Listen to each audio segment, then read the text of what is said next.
আজ অনেকটাই দুপুর হয়ে গেছে, দুপুর বলতে দেরি হয়ে গেছে রান্না করতে। তো শরীরটা ভালো নেই দু একদিন ধরে, কালকেও বললাম তোমাদের সবাইকে। তো আজকে যেহেতু আবার একটু পুজো আছে, ওর জন্য আজকেও আমার নিরামিষই খাওয়া দাওয়া হবে।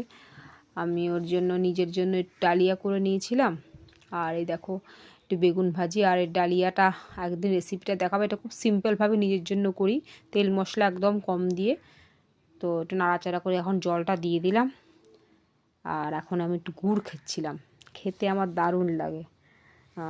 তো একটু ধনেপাতার বড়া করবো, ধনেপাতাগুলো একটু কেটে কুটে নিচ্ছি বেছে। কারণ গরম পড়াতে না ধনেপাতার পাতাগুলো আস্তে আস্তে না গন্ডগোল করছে। আগে যেমন শীতকালে একদম সবুজ থাকতো, দু একটা পাতা একটু নষ্ট, একটু বেছে বুছে পরিষ্কার করে নিয়ে তারপর একটু ভিজিয়ে রাখবো।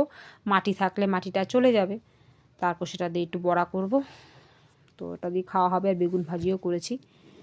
এই সব মোটামুটি হয়ে